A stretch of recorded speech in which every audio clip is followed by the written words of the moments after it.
Le Congo aujourd'hui, la nation congolaise est une femme violée aujourd'hui. Si elle était, la nation congolaise, une personne, c'est une femme violée. Et aujourd'hui, au moins, nous avons la chance que la femme violée en République démocratique du Congo a un réparateur, Dr Mukwege. Nous avons suivi à plusieurs reprises, du moins une fois, je vous ai suivi. On vous a posé la question, si vous réparez les femmes congolaises, mais la mère patrie est aussi violée, ne pourriez pas aussi la reparer? La question vous est posée, vous n'êtes pas obligé de donner la réponse, mais vous dites que vous avez dit, je veux dire, que si le peuple vous le demande, vous allez y réfléchir. Officiellement, devant le peuple réuni ici, nous vous le demandons. Réparer la nation congolaise. C'est important. Réparer la nation congolaise. Pourquoi? Parce que nous avons eu des faux espoirs.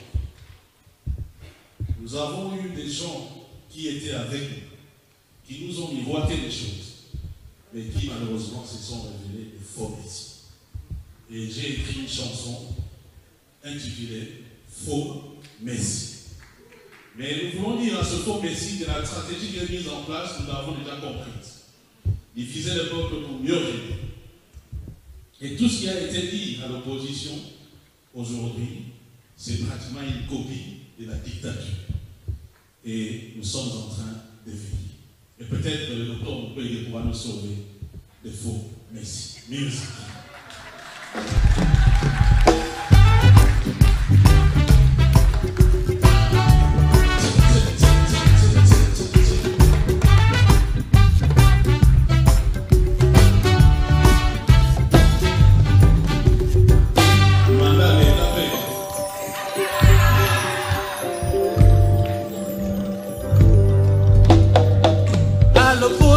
Tu es tout le chantre de la démocratie, de la bonne gouvernance. Tu nous avais promis qu'une fois au pouvoir, tout sera et avant tout.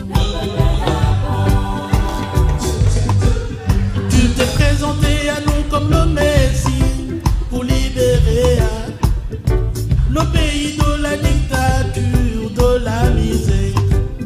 Mais aujourd'hui t'es au sommet de l'État, tu reproduis tout ce que tu combattais. Talabana mboka sekolela, aïe aïe nangonga moka komina bobengo, mbomwalete koma ya bandeko na yo.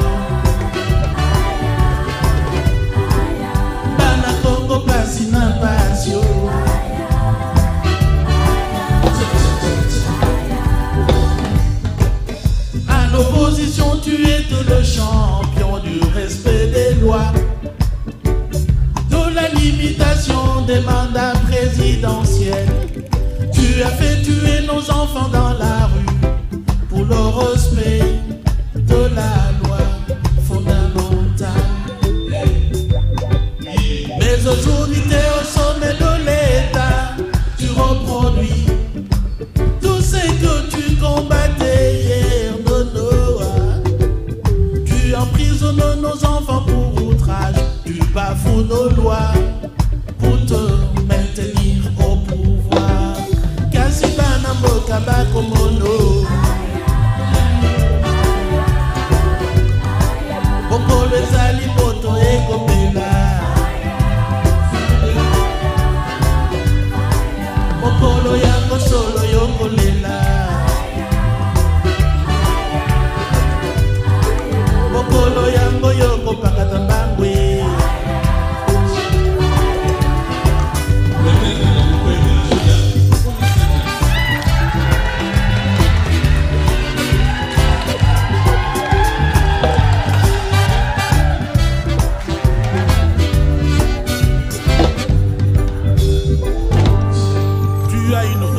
Conflictuelle avec la vérité. Nous avons compris ta stratégie, diviser le peuple mieux régner.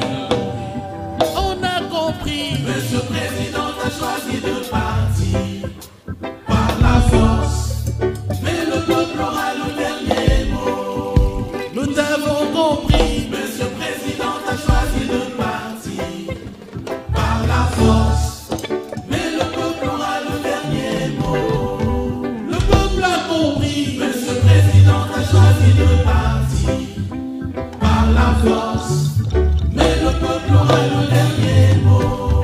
Et Bokolo yango yokolela, ayayo. Mokolo yango moto ekopela.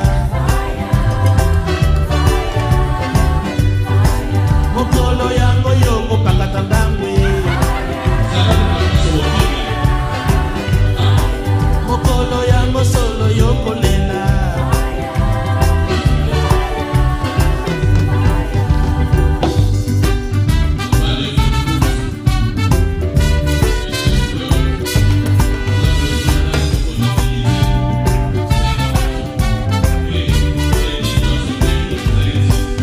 Bana Kongo pasi na pasio.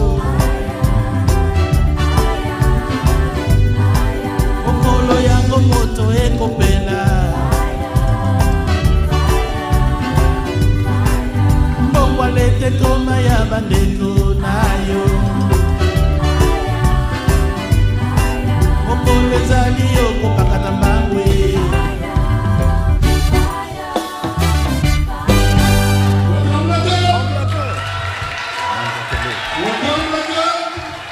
Bonjour, bonsoir chers compatriotes, bientôt tout l'adaptation à www.changotv.net, la web de la culture de l'excellence.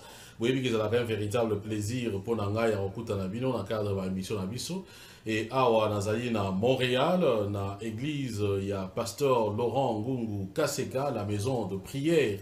Yemwa vous expliquer ce que c'est, mais le même biso awa, ce n'est pas vraiment la prière, mais c'est plus peut-être un côté prière, mais un livre que pasteur Ngungu Akomaki sur le pardon. Donc voilà, titre dans Ezali, le pardon, une vraie clé de la bénédiction divine, une peine nécessaire, connaître ses subtilités bibliques pour mieux pardonner. Voilà, Yangoyo, Toroyan a détail surtout. D'abord, comme toujours, hein, pasteur Ngungu Kaseka, bonjour, bonsoir. Bonjour et bonsoir Fabien, et puis content de te recevoir chez nous à Montréal. Merci. Et puis ravi de te voir aussi à la maison de prière pour cette deuxième fois. Et Dieu a arrangé les choses que vous arriviez. Ah oui, il faut rappeler qu'il y a 5 ans, je pense, qui en 2017 ou 2018. 2018. Ouais, 2018, je pense. Et puis tous les gars on a découvert. Et à l'époque, c'est comme si on était sur un livre. Oui, la peur de notre pire ennemi, oui. Voilà. En effet. Alors, maintenant, le pardon, une vraie clé de la bénédiction divine.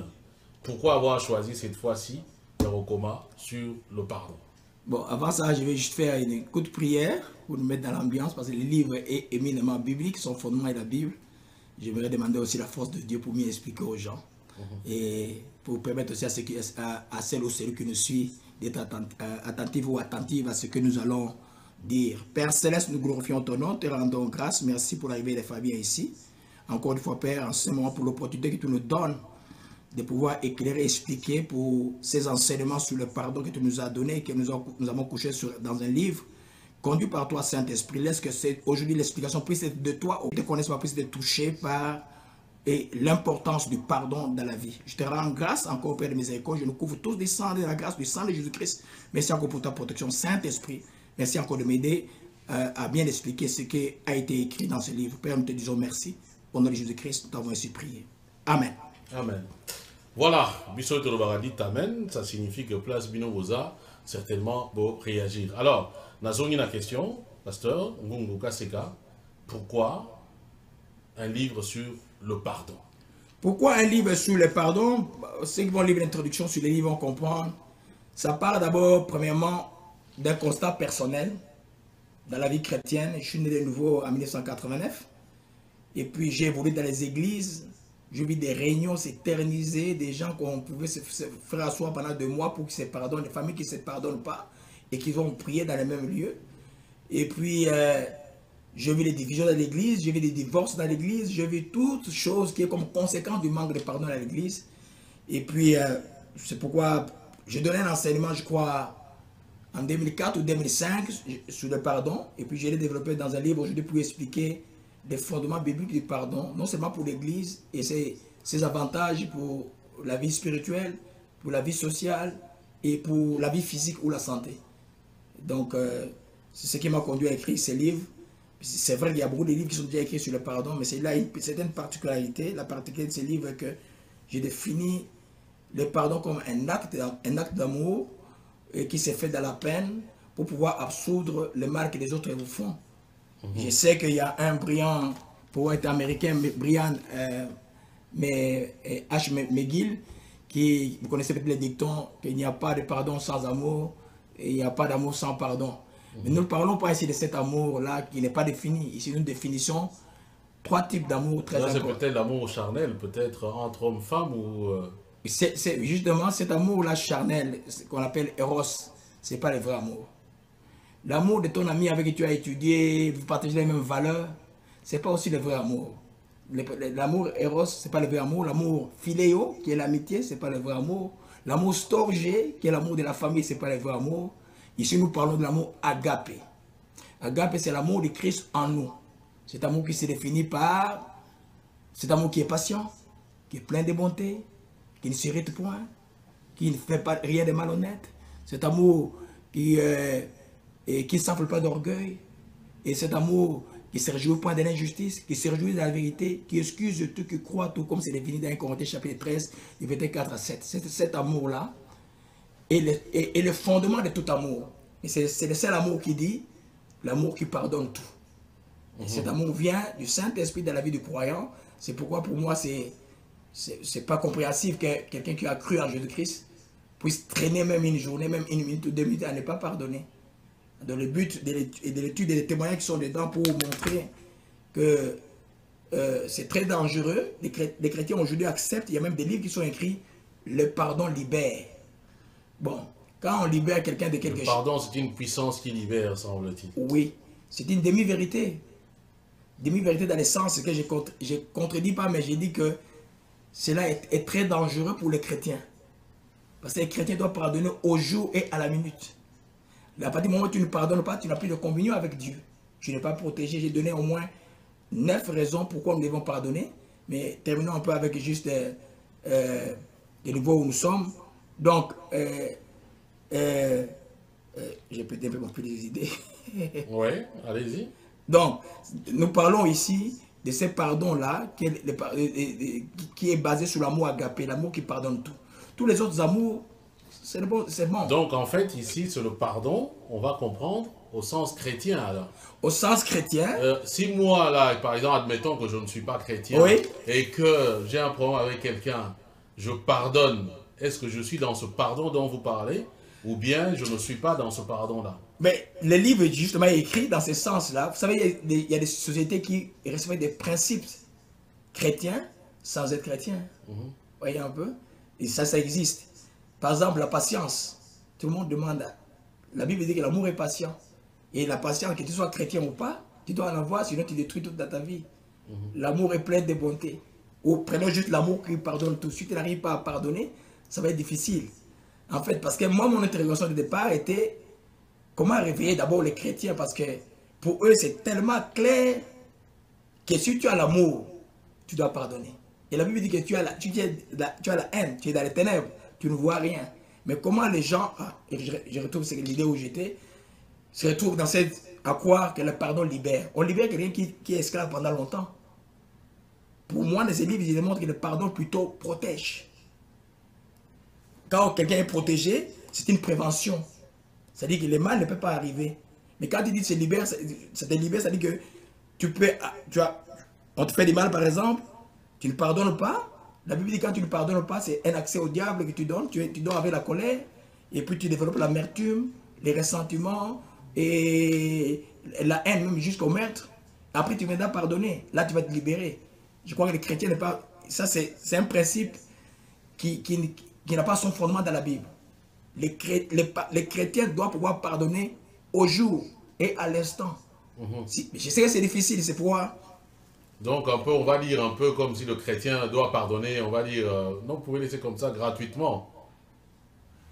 Enfin, Oui, bien sûr, parce qu'il me gratuitement. semble bien Parce que que d'après- le vrai pardon, je crois que il y a des chapitres novateurs du livre, je parle du faux et du vrai pardon. Il y a aussi un quiz là-dedans, je vais te poser aussi des questions. Quand tu pardonnes ton offenseur, tu ne dois pas pardonner avec intérêt. Parce que l'amour, c'est sans intérêt. Je ne vais pas pardonner Fabien parce que... Non, je dis gratuitement, c'est pas forcément un intérêt, mais prendre des précautions. Parce que si vous pardonnez, alors qu'en face, vous avez quelqu'un qui, lui, n'est pas prêt à accepter le pardon, ou tout simplement n'est pas prêt à changer, finalement, c'est comme si après-demain, vous tombez... Oui, tout ça est développé dans les livres, dans les chapitres, je vois comment savoir qu'on a pardonné, comment savoir qu'on est pardonné. Tout est développé dans les livres. C'est-à-dire que quand quelqu'un, prenons l'exemple que tu donnes, quand quelqu'un te fait du mal, et il ne revient pas te demander pardon, toi tu fais quoi? Mais la Bible recommande que si la personne revient, tu vas le pardonner. Si ton frère, tu vas le pardonner. Si la personne ne revient pas aussi, tu vas le pardonner.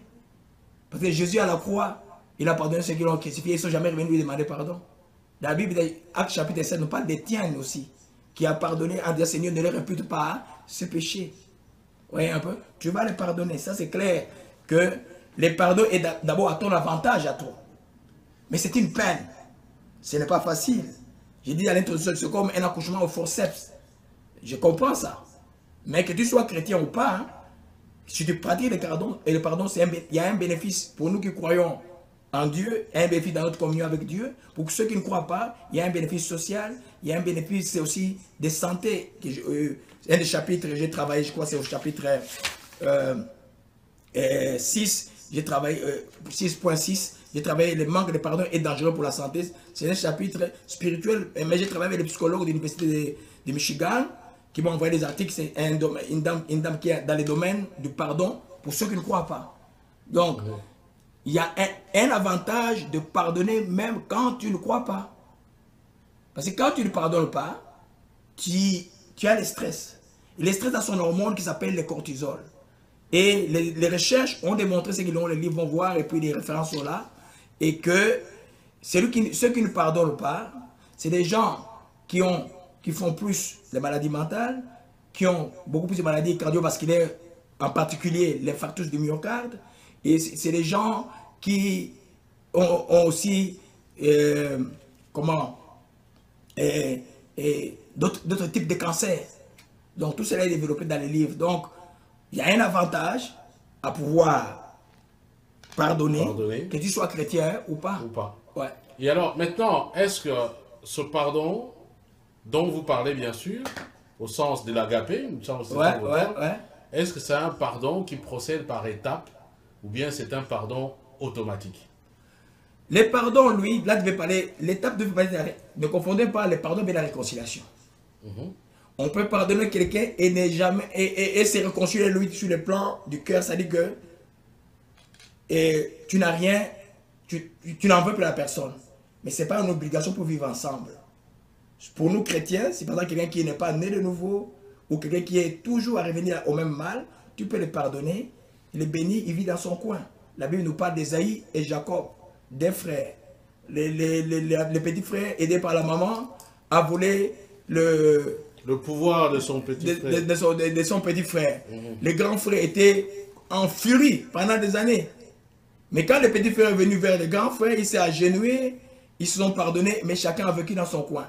C'est possible de pardonner et de vivre dans son coin. Mais ce qui n'est pas acceptable sur le plan chrétien, même sur le plan humain, c'est de garder l'amertume dans le cœur, de garder la rancœur dans le cœur et l'esprit de revanche dans le cœur. Ça c'est mauvais.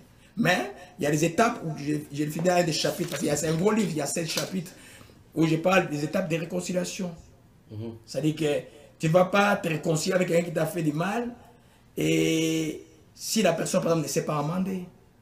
Il y a aussi un chapitre ici où je parle du pardon de la justice. Prenons les cas, j'en parle des cas de notre pays, au Congo, à l'Est.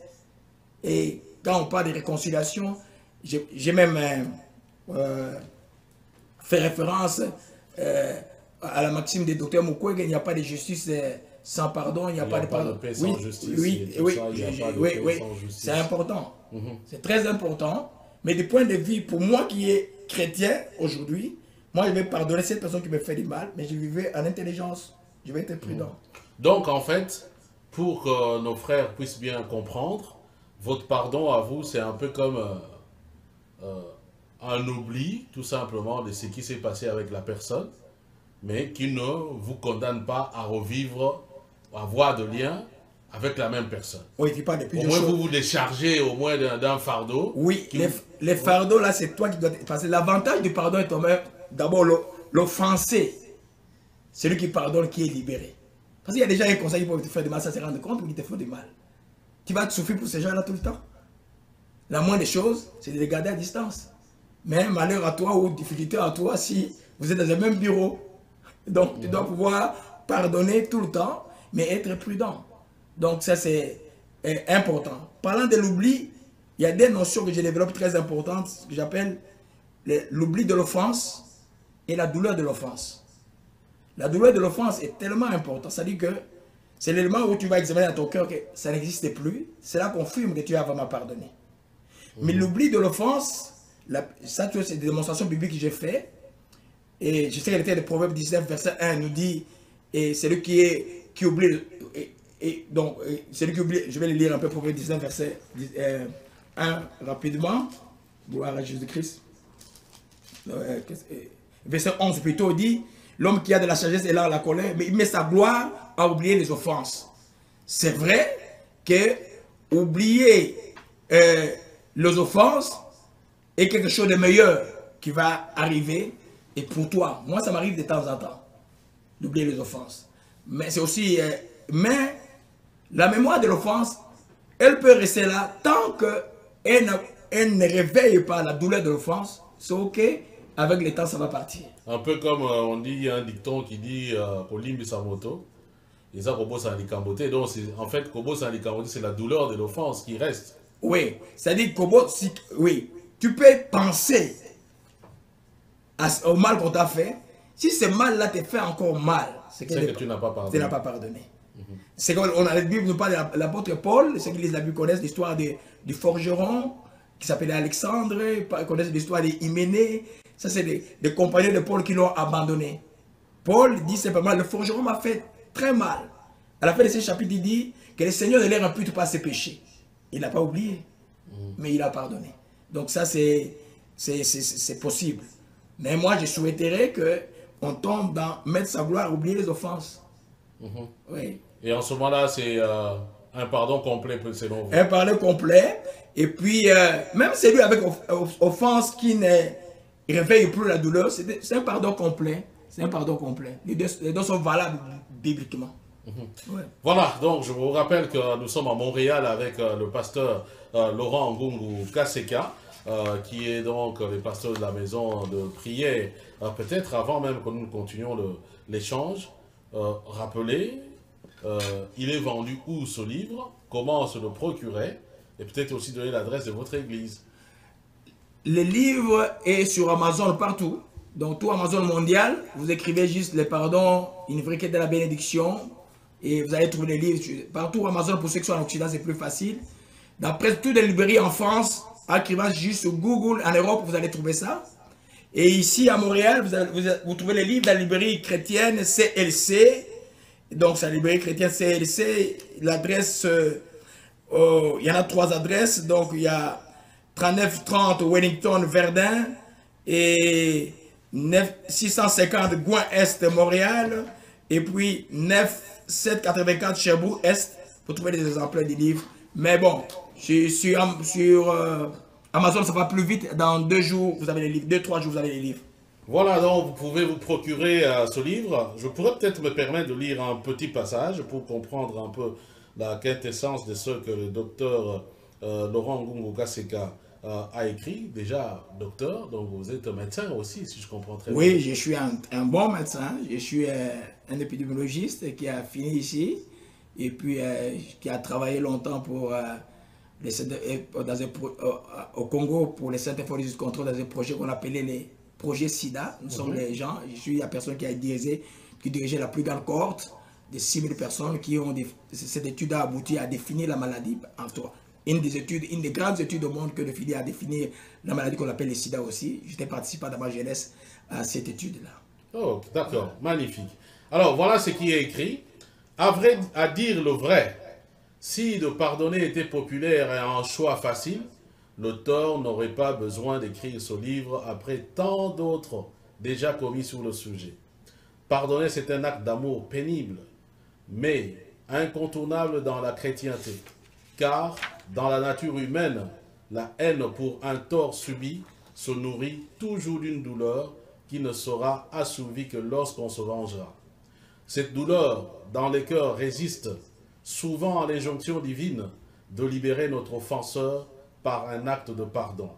L'auteur démontre qu'il existe une peine à pardonner les offenses subies, ainsi qu'à reconnaître ses fautes.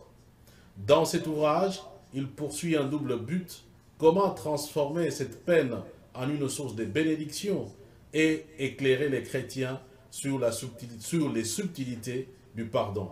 En même temps, il explique le vrai et le faux pardon. Alors, Amen. Maintenant, à partir de ce petit exposé, j'aimerais quand même savoir quel est le lien qui existe entre pardonner et recevoir une bénédiction. Ok, parce que quand un chrétien, je parle d'abord chrétien, l'amour dont je t'ai dit, l'amour agapé, ne peut pas se concevoir sans le pardon. C'est un amour qui est patient, qui est plein de bonté, qui ne s'irrite point, qui ne se vante point, qui s'emple peu d'orgueil, qui ne soupçonne point le mal, qui ne se réjouit point de l'injustice, qui se réjouit de la justice, mais qui excuse de tout, qui croit à tout, qui espère tout. Alors, c'est pour ceux qui vont lire les livres, j'ai démontré comment toutes les définitions, je dirais, opérationnelles de l'amour que Paul nous donne dans ces versets-là, comment ils sont reliés au pardon, comment la patience est reliée au pardon, comment la bonté est reliée au pardon. On ne peut pas être bon si on ne pardonne pas. Comment l'orgueil ne peut pas être, l'orgueil ne peut pas pardonner. Comment il y a un lien entre le manque de pardon et l'orgueil. Tout cela est développé dans l'introduction du livre pour montrer les caractères difficiles du pardon. Donc, pour revenir à ta question, pour les chrétiens, quand tu ne pardonnes pas, tu es coupé de Dieu. De ta part de bénédiction. Tu connais le Notre Père, non? Tout le monde connaît notre Père qui est dans les cieux, que ton nom soit sanctifié, que ton règne vienne, que ta volonté soit faite sur la terre. Pardonne nos offenses, comme nous pardonnons nos autres. À ceux qui nous ont offensés. Amen. Alors, quand tu ne pardonnes pas, tu limites aussi ton pardon. Oh, même moi, je ne suis pas parfait. Tu tombes faillible. Donc, c'est à ce sens-là que j'ai dit que quand quelqu'un ne pardonne pas, il se coupe de la bénédiction de Dieu. Et j'ai démontré au moins rapidement 9 raisons pour lesquelles nous devons pardonner. La première raison, la nature de Dieu est en nous. Quand tu dis que tu es chrétien, la nature de Dieu, c'est pourquoi nous devons être la lumière du monde. La nature de Dieu là est par le Saint-Esprit. La Bible nous parle de Galates 5, verset 22, du fruit de l'Esprit que nous devons exprimer. Et le premier fruit, c'est l'amour. Or, cet amour-là, il ne peut pas s'exprimer sans le pardon. Donc, la deuxième raison, c'est parce que nous sommes des imitateurs de Dieu. Vous voyez, Paul dit dans 1 Corinthiens chapitre 11, verset 1, « Je suis imitateur de Christ, soyez aussi mes imitateurs. » Donc, si on imite comment Dieu fait, Dieu lui-même dit, il est le Père miséricordieux, lent à la colère, riche en bonté, qui pardonne l'iniquité et la rébellion. C'est un Dieu miséricordieux. Donc, celui qui est de Dieu doit pouvoir imiter ce que son Père fait. Si Dieu pardonne, le fils ou la fille de Dieu doit pardonner aussi. Troisième raison, ça c'est la plus importante. Parce qu'on voit beaucoup de gens prier et ne pas pardonner. Pour que vos prières soient entendues. Marc 11, verset 24 et 25, il dit quoi? Et tout ce que vous demanderez, croyez que vous l'avez reçu. Et lorsque vous êtes debout, faisant votre prière, si vous vous souvenez que vous avez quelque chose contre quelqu'un, pardonnez, afin que votre Père Céleste vous pardonne sur vos offenses. Alors, si tu ne pardonnes pas, Dieu ne t'écoute pas et tu ne reçois pas ta prière. Ta prière est bloquée. Et quatrième raison, on va aller rapidement. Bon, aujourd'hui, déjà, aime donner les offrandes. Bien sûr, nous, ici, nous parlons des offrandes volontaires et sans contrainte. Nous ne sommes pas une église qui a une offrande volontaire et contrainte. Tu ne peux rien offrir à Dieu, même pas une louange. si tu ne pardonnes pas. Donc, tout nous pouvons offrir des spirituels et d'immatériels ou des matériels à Dieu, n'importe quel don, tu dois être en communion avec Dieu. Or, le manque de pardon coupe cette communion, Dieu ne va pas agréer cela. Cinquième raison, c'est un commandement de Dieu. Tu es un chrétien, tu dois obéir. Quand Dieu dit pardonnez et vous serez pardonnés, pardonnez-vous réciproquement, par exemple, comme Paul le dit, tu dois obéir à cela. Sixième raison et une des plus importantes, c'est de préserver, et là je sors un peu du cadre des chrétiens, consolider l'unité autour de nous. Sans le pardon, aucune église, aucune famille, aucun pays, aucun conseil même d'administration ne peut marcher. C'est très important pour que l'unité ne peut que se consolider entre les humains par la propension de chacun des humains de pardonner son prochain. Et cela est très important. Et c'est un grand chapitre, un sous-chapitre qui est beaucoup développé. On va rapidement. Et pour que nous soyons pardonnés nous-mêmes, nous retournons à notre Père. Si nous ne pardonnons pas, et Marc 6, verset 16, je vais le lire encore rapidement. Gloire à Jésus-Christ. Voilà, je vous rappelle que c'est vraiment une émission sur le pardon au sujet du livre du pasteur Laurent Ngungu Kaseka, que je trouve intéressant. Moi-même, j'avais développé un peu sur le pardon. J'ai une autre conception du pardon. Et d'ailleurs, après, on va poser la question sur le sens du vrai et du faux pardon. Oui, donc, oui, le verset 15 dit, Matthieu 6, verset 15, « Si vous ne pardonnez pas aux hommes, votre Père ne vous pardonnera pas non plus. » Si tu n'es pas pardonné de Dieu, où tu vas où? C'est important. La huitième raison, ça c'est très important aussi, pour être un bon motivateur des autres. Par motivateur, je vais dire tout le monde qui est en position de présidence. Un modèle. C'est-à-dire que celui qui est pasteur, celui qui est président, celui qui est CEO, comme toi tu as de l'audience, tout le monde que les gens écoutent. Tu dois pouvoir pardonner parce qu'on ne peut pas motiver les gens avec la rancœur dans le cœur. On va les désorienter. J'ai vu beaucoup de pasteurs abandonner, d'autres abandonner le ministère à cause du manque de pardon. Donc quand tu es un ancien que Dieu appelle comme apôtre, prophète ou docteur ou pasteur ou évangéliste, tu dois être quelqu'un qui pardonne. Parce que là, n'importe qui peut te dire n'importe quoi. Alors si tu ne pardonnes pas, tu vas venir, on avait déjà transformé leur chair en un lieu de règlement des comptes. La chair de l'église, ce n'est pas pour régler le compte. Donc, il faut, pour être un bon motivateur, même un bon papa, même une bonne maman, il faut pour savoir pardonner. Et puis la deuxième raison, la dernière, c'est notre protection divine.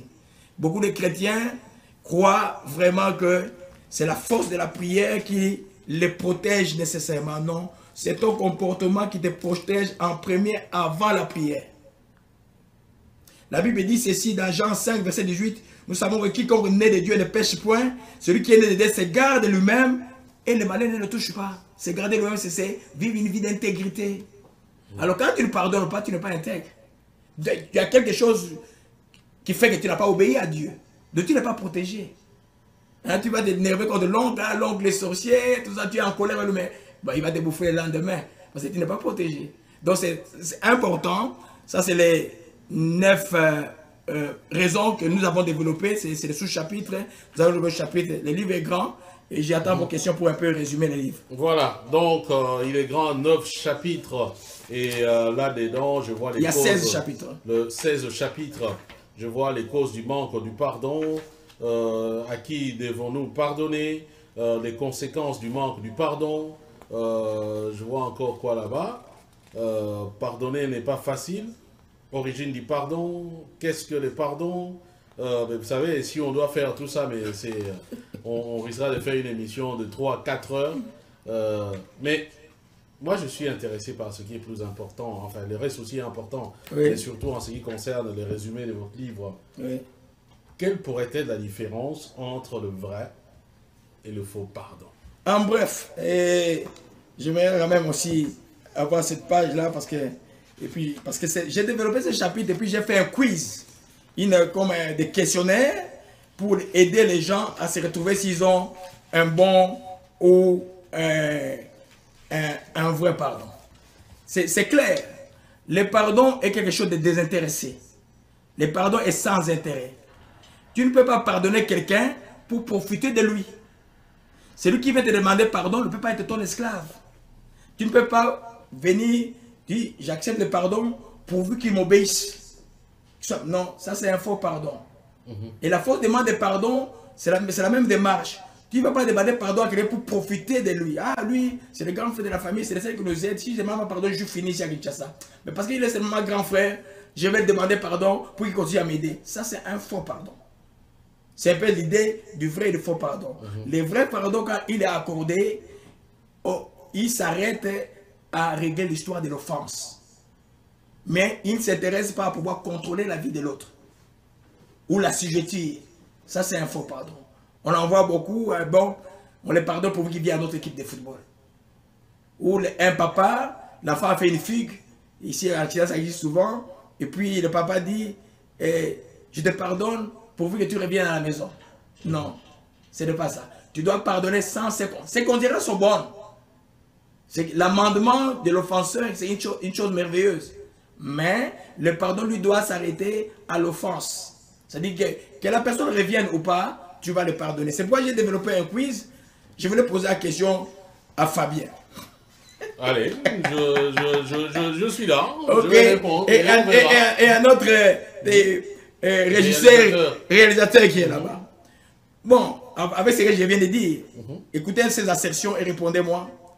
Pourquoi as-tu pardonné? La réponse, pour obéir à la parole de Dieu. C'est vrai ou faux? Faux, parce que ça doit être désintéressé. C'est vrai. Ah. Parce que tu obéis à la parole de Dieu. Ah, j'ai échoué déjà.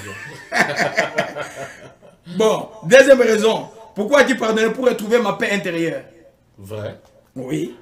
Ouais. Et troisième raison, pour retrouver la paix avec mon Dieu. Vrai. Ok. Je vais sauter un peu pour gagner du temps à ce qui est un peu plus compliqué. Parce que je ne supporte plus l'amertume dans mon cœur. Vrai. 1 et 2. Oui, ouais. C'est vrai. Oui. Et parce que je ne peux pas perdre ma relation avec lui ou elle. Non. Faux. Faux. Voilà. Parce que je crains le divorce. Faux. Voilà. Bravo Fabien. Parce que j'ai honte que l'on sache que je n'ai pas pardonné. Faux. C'est un faux pardon. Bon. Parce que celui qui est venu me demander pardon, c'est un bon employé. Faux. Voilà. Parce que je ne peux pas me passer de son amitié. Parce que? Je ne peux pas me passer de son amitié. Faux. Il y a un intérêt dedans. Voilà. Je crois que la suite. Voilà. Là, alors maintenant, je voudrais vous poser une question. Ouais. Ici, c'est comme si nous parlons d'un pardon, on va dire interpersonnel. Oui. Alors, face à l'engagement, par exemple, social, à l'engagement politique, je donne l'exemple du Congo. Vous êtes face à des criminels, des gens qui maltraitent votre pays. Parfois, nous avons de la rancœur vis-à-vis de ces gens, parce qu'ils tuent notre pays. Est-ce que nous devrions aussi avoir la même attitude de pardon face à des gens comme ça, ou bien ce pardon ici, parce que ces gens-là, de eux à nous, comme individus, ne nous ont pas fait du mal, on va dire direct comme ça. Donc ils l'ont fait, ils nous l'ont fait indirectement, en gérant mal notre pays, voilà. Maintenant, est-ce que la même notion du pardon s'applique à ces gens-là? La notion du pardon s'applique à tout humain. La gestion du pardon est autre chose, c'est-à-dire des conséquences après. Quand on parle de la réconciliation ou d'être avec la personne ou pas, ou de la recherche de la justice. Le chapitre 14, je parle du pardon et de la justice. Par exemple, on va aller tranquillement, un cas qui est de la justice, où les gens qui tuent les gens à l'est de la République démocratique, vous attrapez une dizaine qui doivent aller en justice. Toi, chrétien, tu vas les pardonner avant et la justice va faire son travail parce que la Bible appelle les magistrats comme les serviteurs de Dieu. La Bible ne rejette pas la justice des hommes. Ça, c'est un. Deuxièmement, je voulais que tu allais aborder ça, mais je vais même parler de ça. Quand les gens viennent une masse vient te faire du mal, tu ne sais pas c'est qui. C'est comme les gens qui t'insultent, par exemple, ils viennent, non, mais tu ne sais pas c'est qui. C'est comme Jésus à la croix, il ne sait pas et qui exactement lui a fait du mal. C'est comme Étienne, quand les gens l'ont lapidé, il ne sait pas qui exactement, mais il a pardonné en disant, Seigneur, ne leur impute pas ses péchés. Là, tu vas utiliser le terme, ne leur impute pas ses péchés. Ça ne te défend pas, plutôt, tu ne vas pas mettre en économie et tes attitudes de défense. Non, tu vas te défendre. Si c'est un pays, l'armée est dans la Bible. Tu peux te défendre ton pays. Si c'est individuellement, tu vas pardonner. La chose que tu dois éviter comme chrétien, par exemple, c'est avoir les sentiments de revanche, d'aller rendre le mal pour le mal. Dieu dit, c'est lui qui rend, c'est lui, à lui la vengeance, à lui la rétribution. Toi, tu vas rendre, tu vas faire du bien. Regarde, dans la guerre, la première guerre des présidents Feu Mosé Kabila, à Montréal, 2-3 familles, il y a une autre famille, peut-être des gens qui vont se reconnaître, d'origine rwandaise, la femme est devenue folle. L'église où elle était, personne ne pouvait pas l'aider. Ils sont venus me voir. Mais c'était pénible pour moi d'aller. La première fois que je suis allé, j'ai même eu un symbole coup d'esprit, disait le pas à pas. Peut-être que je n'étais pas prêt. Et puis après, la dernière fois que je suis allé, j'ai prié pour la dame, je l'ai aidée. La dame était à la maison. J'ai dit au monsieur, non, ne reste pas comme ça, parce que tu vas avoir des problèmes avec la justice. Et moi, je vais appeler et je vais expliquer ça à la police. On va prendre la dame, madame, on va l'amener de force à l'hôpital. Parce que les enfants n'allaient plus à l'école. Et puis on va gérer les choses après. Et puis spirituellement, je vais tout que la dame après. Je l'ai fait. C'était pour un Rwandais. Vous voyez un peu? Donc, mais c'est ça que c'est des gens qui font mal à mon pays. Et la maison de prière prie depuis toujours. Quoi. Chaque jeudi, nous prions pour le pays. Donc, c'est ça. Donc, quand tu es en face de toi, parce que Jésus dit quoi? Matthieu 5, verset 44. Je vais juste le lire rapidement. Moi, j'appelle ça la barre haute de l'amour. La barre haute de l'amour chrétien, c'est pourquoi il n'est pas chrétien qui le veut. Et ça, c'est la barre haute de l'amour. Il dit quoi? Matthieu 5, je vais le lire rapidement, verset 44 dit, mais verset 43, vous avez appris qu'il a été dit, tu aimeras ton prochain, tu haïras ton ennemi. Tu vois? Mais moi, je vous dis, aimez vos ennemis, bénissez ceux qui vous maudissent, faites du bien à ceux qui vous haïssent, priez pour ceux qui vous maltraitent et qui vous persécutent, afin que vous soyez fils de votre Père qui est dans les cieux. La réponse est claire, c'est Jésus qui parle.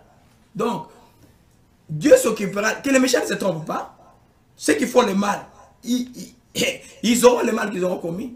Parce qu'il y a un autre principe de la Bible qui dit, on sème ce qu'on récolte.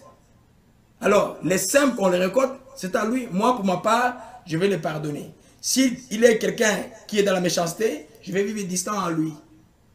Okay. Mais au moins, moi, je suis protégé. Okay. Je protège ma relation avec Dieu.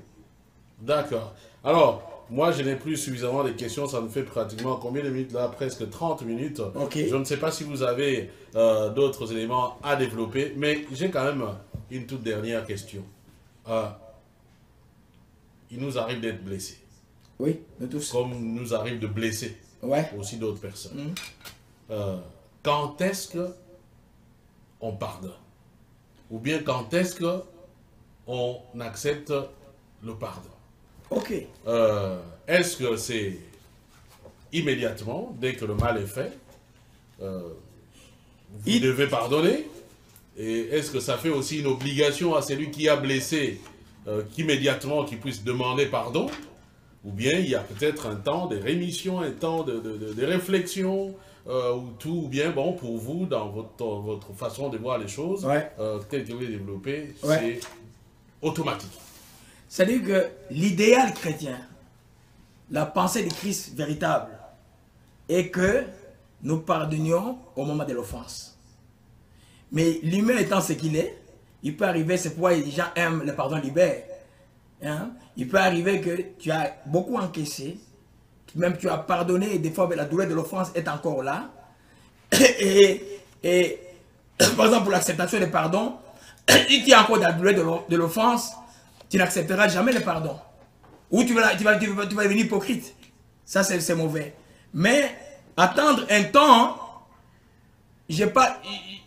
pour certaines personnes, c'est utile. Mais sur le plan spirituel, c'est dangereux. Imaginez-vous un chrétien qui attend de pardonner et puis il meurt le lendemain. Il perd tout son bénéfice chrétien de toute la vie. C'est ça le danger. Donc l'idéal est de pardonner au moment de l'offense. Et je sais que la douleur de l'offense est toujours là. Je vais vous parler un témoignage rapidement.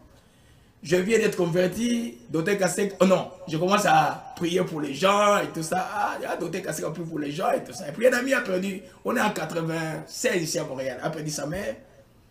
Et puis je suis venu à Yaoundé, il dit, Laurent, viens prier pour moi et pour la famille, maman est morte. Je viens, j'ai trouvé d'autres amis en train de prendre la bière. Ils m'ont interdit de parler. J'avais ma Bible, j'étais comme gêné avec ma Bible. Bon, ils prenaient leur bière. Mais je suis rentré chez moi, mais j'avais très mal. Mais j'ai commencé à appliquer ces principes de Matthieu 5, verset 44. Toute la nuit, je les ai bénis, je les ai bénis, je les ai bénis. Et j'ai trouvé ma paix les soirs. 2 semaines après, les grands frères de cet homme-là est mort ici à Montréal. Et Dieu a fait qu'il n'y avait aucun prédicateur. Mais moi, par compassion, je suis allé. Quand il m'a vu, il m'a embrassé très fort. Donc, il y a des gens où ça prend du temps. Mais il ne faut pas emmagasiner parce que l'amertume, quand il est dans les cœurs, la Bible dit c'est un rejet, c'est une racine. Ça va produire des ressentiments, ça va produire l'esprit de revanche, ça va produire même l'hypocrisie, ça va produire beaucoup de cas. L'amertume est là dans les cœurs, ça va produire beaucoup de choses qui vont affecter ton corps. Donc, le plus tôt que tu pardonnes, c'est mieux pour toi spirituellement et socialement et même physiquement, comme j'ai dit dans les livres, on démontre qu'il y a un lien entre le manque de pardon et la santé. Et vous avez parlé de la justice, parce que ça, Ouais. plus je veux arrêter l'émission, plus vous sortez quelque chose qui devient intéressant et ça me pousse à poser une autre question. Mais en même temps, je me dis, mais votre vision du pardon, par rapport par exemple aux hommes politiques, est-ce que quelque part ce n'est pas de la naïveté? Oh non, ça ne peut pas être de la naïveté, c'est dans le sens. J'ai dit que quand tu pardonnes quelqu'un, tu n'es pas obligé de l'appuyer ou d'être avec lui. C'est à ton avantage, à toi. Là, j'ai développé dans le livre la notion de déception. Parce qu'il y a une différence entre l'offense et la déception. La déception, on a une attente par rapport à quelqu'un. Et la personne trahit ou quoi. Il ne t'a pas fait mal personnellement. Mais tu es déçu de la personne. C'est aussi une porte d'entrée mauvaise et spirituelle, c'est pas bon. Mais tu vas le pardonner, tu vas vivre au loin. Tu vas pardonner, tu ne vas plus le suivre. Mais entre-temps, si la personne a la destinée de tout un peuple entre les mains... Tu vas le combattre pacifiquement, ce n'est pas un péché. Ce n'est pas un péché de dire que je ne vote pas pour lui. Ce n'est pas un péché. Ce que les gens ignorent, par exemple, les textes, quand vous faites un texte, vous montrez un texte national. Dis aussi à acter que pour les textes, c'est comme la Constitution. Dis aussi, voir que vous avez présenté la Constitution. Mais si vous ne les respectez pas, si les textes-là montrent que les gens doivent vous chasser, ce n'est pas en faux compte. Moi, j'ai fait la marche chrétienne. J'étais médecin. Vous avez déjà appris que vous-même, vous avez été représentant de l'UDPS au Canada. Bon, j'ai raté l'élection. Ah, donc vous avez été dans l'UDPS. J'ai passé toute ma jeunesse. Le seul parti que je connais dans ma vie, c'est l'UDPS. Ah. Oui. Je suis entré en 87. Et puis, quand j'ai fini à l'Université de Montréal... Et vous y êtes toujours alors? Non, ça dit que je partage les valeurs. Maintenant là, depuis 2001, j'ai dit je vais juste supporter, comme j'ai supporté Papa Etienne en 2011. Et puis, je suis plus dans la politique active parce que c'est beaucoup de pièges pour un vrai pasteur. Ouais, non. Dès que Dieu m'a appelé en 2001, je me suis retiré. Et en tant que pasteur, comment vous êtes positionné pour l'élection en 2018? Mais je crois que c'est Vous considérez que c'était... c'est bien ou c'est une tricherie En 2018? En 2018, bien sûr. Mais ça, c'est clair. C'est clair, 2018, Nanga n'a pas publié les élections telles qu'il voulait la Constitution. Et donc, c'est une tricherie pour vous? Mais oui, c'est clair. C'est clair. Mais c'est le candidat, c'est de votre parti qui en a tiré profit, comme venant votre relation avec... Non, on était nombreux avant 2018 à supporter. Maintenant, moi, je ne peux pas supporter la tricherie. Comme je ne peux pas passer mon temps à injurier les gens. Mais je prie pour que les gens se répandent. Je prie aussi pour les hommes justes qui sont au pays, que je considère qu'ils sont justes, qui peuvent faire quelque chose pour le pays. Je prie pour ça. Mon combat depuis ma jeunesse, 87, j'étais à l'IDPS. Et puis, quand je suis arrivé ici, l'IDPS de Montréal me connaissent. Et puis, quand j'ai eu l'appel de Dieu après mes études à l'Université de Montréal et à McGill, j'ai trouvé que je ne pouvais pas continuer avec ça. J'étais resté conseiller jusqu'en 2002-2003 à peu près. Et puis j'ai été resté sympathisant de l'IDPS jusqu'en 2011. On a marché ici parmi les gens qui ont bloqué le pont ici à Montréal. J'étais là. Ouais, j'étais là. Et puis, je ne peux pas développer la haine envers un adversaire politique. Je ne vois pas ça ici au Canada. Donc, je crois que comme chrétien, voilà pourquoi je ne supporte pas. La Bible dit l'amour ne se réjouit pas de l'injustice. Ce qui s'est passé en 2018, c'est de l'injustice. Je ne peux pas, moi, comme chrétien, me réjouir de ça, mais j'ai pris seulement pour les gens. Ouais. Voilà, merci en tout cas, pasteur Laurent Kaseka. On va finir cette émission par on va dire un peu par ce côté politique. Parce que bon, moi quand vous m'invitez, il y a toujours la politique et je pose un peu des questions. Mais peut-être un dernier mot, peut-être il y a une question que vous auriez souhaité que je vous pose que je n'ai pas posée, ou quelque chose que vous auriez pu dire que vous n'avez pas dit ici. Ben voilà, vous avez 5 minutes pour conclure. Et présenter surtout aussi votre livre, comment le trouver et quel est le besoin de l'acheter pour comprendre les ressorts par rapport au pardon. Le livre, c'est 333 pages, c'est beaucoup d'enseignements. Je le recommande pour les serviteurs de Dieu, je le recommande pour les gens qui font le counseling avec les gens, je le recommande pour les chrétiens normaux. Il est écrit un français mix, il y a des moments où c'est un peu élevé, des fois j'essaie toujours de rendre des choses plus simples.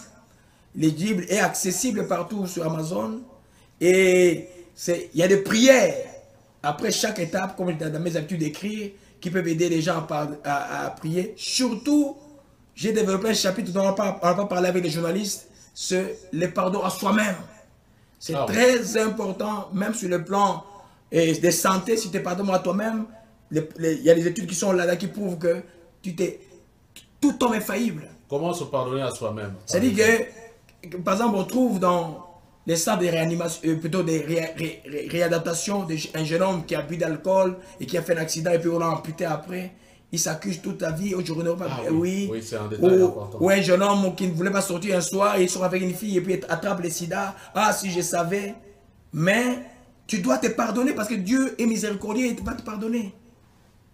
C'est beaucoup de cas ici, c'est un gros chapitre du livre. Pouvoir se pardonner soi-même. Où tu as divorcé, tu vis une vie de honte. Non, c'est les choses qui arrivent.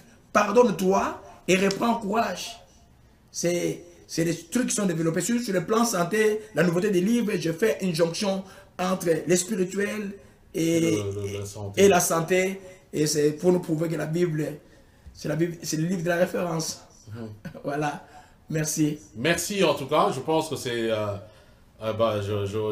j'ai été mieux inspiré de donner la dernière parole au docteur Ngungu Kaseka, pasteur de l'église La Maison de la Prière. Et là, j'apprends qu'il faut surtout se pardonner également à soi-même. C'est vrai, parfois, on se pose énormément des questions. Pourquoi j'ai fait ça? Pourquoi je n'aurais pas dû le faire comme ça? Est-ce que c'est que je suis en train de faire? Est-ce que c'est bien? Est-ce que ce n'est pas bien? Parfois, on est là à se culpabiliser pour des trucs et ainsi de suite. Peut-être bien faits, mais qui sont mal compris. Voilà, ça peut aussi arriver. On culpabilise. Et je pense que c'est très important aussi, et je retiens ça, de pardonner aussi à soi-même. Voilà, merci pasteur. Merci Fabien d'être venu à Montréal. Merci. Et nous croyons que ça ne sera pas la dernière fois. Et puis, Dieu voulant, on se verra encore. Merci beaucoup. Merci beaucoup et merci également à vous tous de nous avoir suivis. Merci à tous les Tanzinois et Tanzinoises de Montréal, du Canada en général. En tout cas, j'ai pu remarquer, constater et vivre beaucoup d'amour de vous vis-à-vis de ma modeste personne. J'ai vu des gens qui m'ont reconnu dans des magasins et qui peut-être ouvraient même on va dire, leur porte-monnaie pour peut-être un 20 $ canadien, un 50 $ canadien. Je me souviens dans un supermarché à Ottawa, un couple, ton papa, on te reconnaît, on prend des photos et après qui pratiquement règle la note au niveau de la caisse, même chose, voilà. C'est vraiment des moments comme ça qui me mettent en fusion avec les Tanzinoises et les Tanzinoises, et ils sont énormément au Canada, et tous ceux qui ont fait quelque chose pour mon séjour dans ce pays, en tout cas, veuillez également, soyez sûrs de ma reconnaissance et de ma gratitude. Juste, à Kinshasa, les livres devaient être distribués à une librairie, mais j'ai oublié le nom. Donc, Je compterai Tchangou pour signaler quand les livres sont à Kinshasa. Là, nous serons là pour le faire. Ok. Merci aussi parce que j'ai appris qu'il y a aussi des adeptes de la maison de la prière qui ont appris que j'étais là, qui ont prié pour moi et qui ont même fait un geste pour moi. Je voudrais en tout cas leur témoigner aussi ma reconnaissance. Voilà, peace and love, frères et sœurs, ainsi soit-il. Et ce qui est dit est dit. Merci également à mon frère Ignace qui a assuré donc la réalisation de cette émission. Sinon, je vous retrouve lors d'une prochaine émission, excusez la tautologie, mais surtout, je sais que vous êtes parfois furieux de votre émission Actualité Expliquée quand elle ne passe pas régulièrement. On dit souvent que la plus belle femme au monde ne peut donner que ce qu'elle a. Bon, ici, on fourrait au moulin, on est en train de faire des choses, et voilà, mais dès qu'on se met en place et que tout rentre dans l'ordre, on ne manquera pas de vous informer. Voilà, merci à vous tous, au revoir et à la prochaine.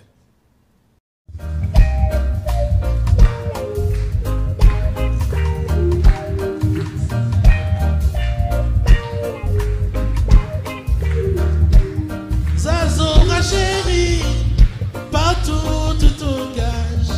Oh non, sache que dans mon cœur, pour toujours, je te cacherai. Si tu es vivante, protège mon enfant des atrocités, des abus, des méchants.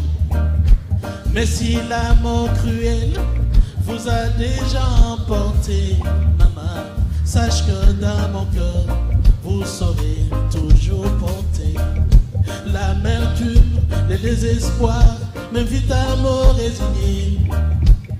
Mon arrêt de mort, petit à petit, est signé. À quand la paix, la joie, à baby Moutego, Baba Yahweh, la joie, Chika Pachimu, Mamouaye, la joie, Mawanga et Banzi, Panyamoué, la joie, Kisangani Boyoma, Baba Moué, la joie. Tiens!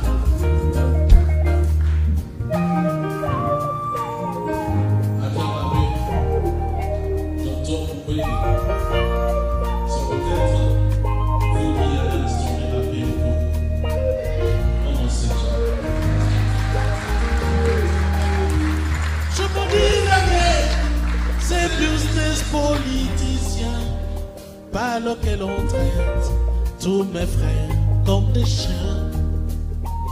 Je maudis ces politiciens assoiffés du pouvoir qui par leur égoïsme nous maintiennent dans des désespoirs. Je maudis les armes, toutes ces munitions qui permettent de tuer mes frères sans émotion. Je maudis le monde entier, tous ces lobbies puissants qui assistent complices à ce génocide au Congo. À quand la paix, la joie, à béni du tempo. On y va ensemble. Chika Pachimbu, Banda Kamigo.